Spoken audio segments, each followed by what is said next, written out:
बिस्मिल्लाहिर्रहमानिर्रहीम बोलते कालम के साथ मैं आमिर रज़ा खान। और ईरान ने $130 मिलियन का झटका पहुंचाया है एक हेलीकॉप्टर को सिर्फ गिराने से। ये हेलीकॉप्टर आपने हर्मस पे गिरा है, अपाची हेलीकॉप्टर है।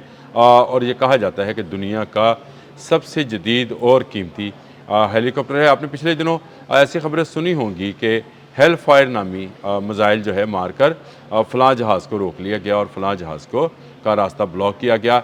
हेल फायर मिज़ाइल जो है इसी अपाची हेलीकॉप्टर के ज़रिए जो है गिराया जाता है। और इसी हेलीकॉप्टर को इस वक्त आपने हरमज़ में अमेरिकन फ़ौज का सबसे जो समझा जाए काबिल इत्मीनान साथी समझा जाता है। ईरान ने चुनकर एक ऐसा टारगेट जो है उसको मारा जो कि अमरीकी गुरूर था या अमरीकी बहरी जहाज़ों से आपने हरमज़ की निगरानी कर रहा था। ये अपाची AH-64 हेलीकॉप्टर है और इसकी तकरीबन जो मालियत है $130 मिलियन बनती है, अरबों रुपए का। आज ये हेलीकॉप्टर है जिस पर मिसाइल्स भी हैं और इसमें बहुत सारी और चीज़ें हैं। बोइंग डिफेंस कंपनी ने इसको ईजाद किया था, बनाया था और उसके बाद से अब तक का ये सबसे जदीद हेलीकॉप्टर समझा जाता है। इसके मुकाबले में दुनिया में और कोई हेलीकॉप्टर नहीं है। गनशिप हेलीकॉप्टर है।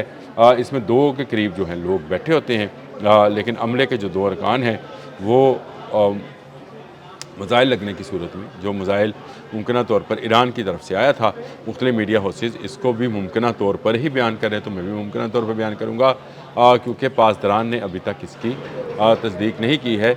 लेकिन यह गालिब इम्कान है कि कोई ऐसी कॉल नहीं थी एमरजेंसी की कि हेलीकॉप्टर में कोई ख़राबी हुई होगी। कोई ऐसी कॉल नहीं थी कि पायलट्स ने किसी किस्म का कोई रद्द-ए-अमल ज़ाहिर किया हो उसकी ख़राबी का या उसके गिरने का बताया हो।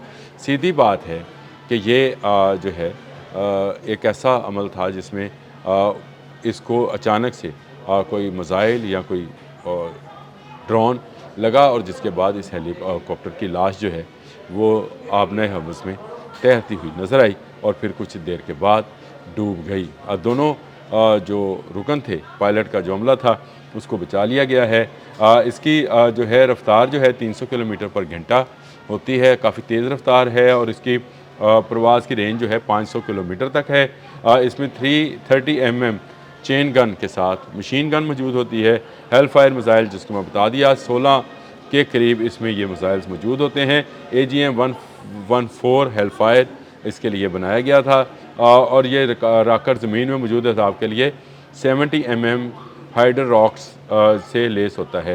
यानी एक ऐसा हेलीकॉप्टर है जिसमें नाइट विजन भी है और समंदरों में ख़ास करके ये काम करता है और एंटी टैंक भी समझा जाता है। यानी समुद्रों में इसकी अपनी इफ़ादियत है और ज़मीनी हमलों में अगर आपको टैंक्स की जंग का हो और बख्तरबंद गाड़ियाँ हों और तो उसमें भी अपाची हेलीकॉप्टर जो है ये काफ़ी अहमियत इख्तियार करता है। दुनिया के चंद ममालिक के पास, अमेरिका के ईजाद करता है और दुनिया के चंद ममालिक को ही दिया है। इसके मुख्तलिफ मॉडल्स भी हैं, AH-64E और AH-64D।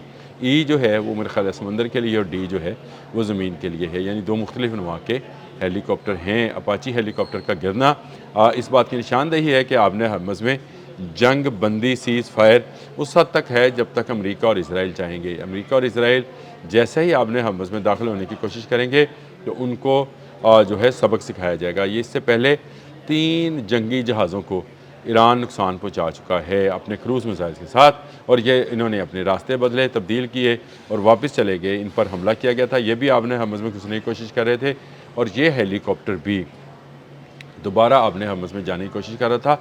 इससे पहले इसने एक हेल फायर मिसाइल के ज़रिए ईरान के गैम्बिया के एक ऑयल बरदार जहाज़ पर हमला किया था और उसको नकारा किया था, उसके इंजन रूम पर आग लगी थी। अब ये हेलीकॉप्टर दोबारा इसी कार्रवाई करने के लिए आ रहा था कि ख़ुद निशाना या शिकार बन गया और ये शिकार जो है आपने हरमज़ में इसकी लाश तैर रही है। न्यूयॉर्क टाइम्स में बहुत सारे अदारों ने जैसे जेरूसलम पोस्ट है, रॉयटर्स है, सब ने इसको जो है इसी तरह बयान किया है और कहा गया है कि अभी तहकीकात हो रही हैं कि ईरान का मिसाइल लगा है या नहीं लगा। मैं आपको बता रहा हूँ कि ये ईरान का ही कारनामा है। अपाची हेलीकॉप्टर्स जो हैं वो इस तरह नहीं गिरा करते कि उन पर ख़राबी हो या ख़राबी की सूरत में वापस अपने ठिकाने पर पहुंच जाया करते हैं। हेलीकॉप्टर क्योंकि एक ऐसा ऑब्जेक्ट है जो कि बहुत शदीद मौसमी हालात के باعث تباہ ہو سکتا ہے، کسی پہاڑ کے ساتھ ٹکرانے سے تباہ ہو سکتا ہے، یا اس کو کوئی میزائل لگے تو ٹکرا ہو سکتا ہے۔ ادروائز اس میں اتنی خاصیت ضرور ہوتی ہے کہ یہ خرابی کا پہلے سے بتا دیتا ہے، اور پھر اس پہ جب تک آپ اپنے واپس اپنے ٹھکانے پر یا اپنے ایئر بیس پر پہنچ جاتے ہیں، کوئی ایسا سگنل جو ہے پائلٹس کی طرف سے نہیں آیا۔ اچانک سے حملہ تھا، لیکن ایجیکٹ ہونے میں دونوں پائلٹس جو ہیں کامیاب ہو گئے، جن کو بچا لیا گیا ہے۔ آبن حمص میں یہ واقعہ پیش آیا، اور میں نے شروع میں یہ لفظ استعمال کیا تھا کہ اس کی لاش کچھ دیر آبن حمص پر تیرتی رہی اور اس کے بعد ڈوب گئی، اور اس طرح سے امریکہ کا اپاچی ہیلی کاپٹر بھی جو اس کام کے لیے رکھا ہوا تھا کہ یہاں سے گزرنے والے تجارتی بحری جہازوں کو جو ہے ان کی نگرانی بھی کرے اور ان پر حملہ بھی کرے اور ان پر فوجی بھی اتارے جائیں۔ ایران نے ایک مرتبہ پھر بتا دیا کہ جو آبن حمص کی طرف اٹھے گا ہاتھ کاٹ دیا جائے گا، جو آنکھ دیکھنے کے لیے آئے گی اس کو بھی جو ہے اندھا کر دیا جائے گا، اور جو سننے کی کوشش کرے گا اس کو بہرا کر دیا جائے گا۔ پاسداران انقلاب نے صرف اس لیے اس کی تصدیق شاید نہیں کی کہ مذاکرات کی ایک دفعہ سے پھر دور شروع ہے، اور اس میں اسرائیل اور امریکہ جو ہیں وہ خود آمنے سامنے ہیں۔ ایران نے لیبنان وار کا یا جنگ کا جو ہے کہہ کر کہ اگر وہاں پر حملہ ہوا تو دوبارہ اسرائیل پر حملہ ہوگا، جنگ کو روک دیا ہے۔ ڈونلڈ ٹرمپ بھی کہہ رہے ہیں کہ ایک ہفتے کے لیے دونوں نے جنگ سے منہ موڑ لیا ہے، یعنی جنگ نہیں ہوگی۔ جنگ ابھی بھی ہونا ہے، اور اس جنگ میں ابھی بہت سارے نقصانات آپ کو نظر آئیں گے۔ اسرائیل نے اپنی جو گریٹر اسرائیل والی رٹ ہے وہ چھوڑنی نہیں ہے۔ امریکہ اس وقت صرف فٹ بال ورلڈ کپ کی وجہ سے جنگ بندی کی طرف جا رہا ہے، لیکن اس کے ساتھ ساتھ دھمکی بھی لگا رہا ہے۔ ڈونلڈ ٹرمپ نے کہا ہے کہ 2 ہفتے میں وہ ایران کی مکمل فتح کا اعلان کریں گے۔ اللہ جانے کیا ہونے والا ہے۔ محرم آنے والا ہے، اور محرم میں جو ایران ہے وہ سارے کا سارا شہادت کے رنگ میں رنگا جاتا ہے۔ ان میں وہ جو جذبہ شہادت ہے امام حسین علیہ السلام والا، وہ زیادہ رہتا تو وہ بیدار ہی ہے، لیکن زیادہ بیدار ہو جاتا ہے، زیادہ کھل کر سامنے آتا ہے۔ تو ایسے موقع پر امریکہ جو ہے وہ حملہ شاید نہ کرے، لیکن محرم کے بعد شاید ان کا پلان ہے، اس لیے 2 ہفتوں کا ٹائم دے رہا ہے ڈونلڈ ٹرمپ۔ اس میں مذاکرات بھی ہو رہے ہیں، ایران کی جانب سے بھی مذاکرات کی بات کی جا رہی ہے۔ یہ وہ صورتحال ہے جس میں آبن حمص کے اندر آپ کو گاہے بگاہے ایسی خبریں ملتی رہیں گی۔